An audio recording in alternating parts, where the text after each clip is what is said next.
What do I think it means that Trump clearly ordered the army to kill everybody and they said no? I don't know if it's that dramatic, but there was clearly pushback on an organizational level from the military against Trump when he attempted to call them out. Which tells me definitively, really, and I already thought this was true, but now I absolutely believe it to be the case, is if Trump cannot do any kind of suspend the Constitution, crackdown,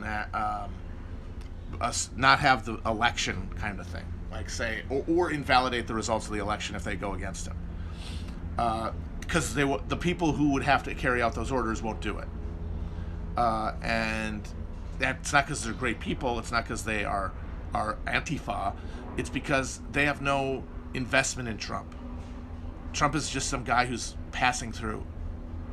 The Republican Party has, deep and necessary ties to the Pentagon, but so do the Democrats.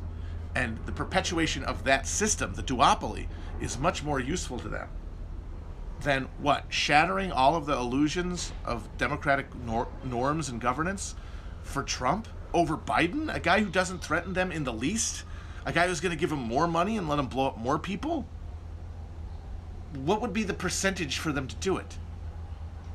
Now, if you have some sort of deep crisis around an election, like say we have a 2000 type deal again, and this time only way worse because half the states don't allow any absentee balloting, even in the middle of a pandemic, and have 12-hour wait lines, and their results are declared illegitimate by the other half. Meanwhile, those people, those blue states, they all have, almost all probably, mail-in ballots because it's a fucking pandemic, and those results are called instantly illegitimate. And then state governors start mobilizing. Then you could have maybe a Thailand-style thing where this petty political squabble is just wiped off the board by the military coming in and going, all right, forget about this. You guys are too heated about this stuff. We got to give you a timeout. We got to get you new people to rattle your cages, but not so much. Keeping you within the fold. And then maybe a couple of years down the line, it's all right, you guys, is everybody cool down? Is everybody taking a deep breath? Have enough of the necessary institutional barriers to military rule in that period gone away? If so, we can have another election. But yeah, they're not gonna do a coup on Trump's behalf. They would do a coup on their own behalf, as what they imagine themselves to be and what we all imagine them to be, fantastically, a non-political arm of government. Now, of course, that's silly. But once again, what actually is and how people perceive it have nothing to do with each other, and it's how they perceive it that actually dictates how they respond politically. The vast majority of Americans have faith in the military because they view it as nonpartisan. That is why it's the only bipartisanly supported institution. That doesn't just mean those people, it means the people who make up the military. They're wrong. But they don't even know it. Of course, it's yeah, you're political. You serve the agenda of this, duopolistic bourgeois class dictatorship. But they don't know that. They actually think they're apolitical.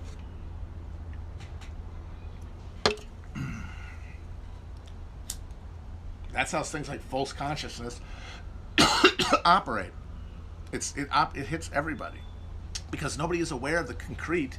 People are only aware of its symbolic representation in culture. How are you supposed to access real things like the economy, or the mode of production, or capitalism, or class, when they're not reproduced in the cultural firmament, when they're translated into things like race, into things like political party, into things like nation state? But no, I've said before that our most likely outcome of an abrogation of democracy is not going to be through a popular fascist movement. It is going to be through some sort of officers' coup along the lines of Thailand or Egypt, which seeks to neutralize a conflict that at the end of the day is not material. It is political.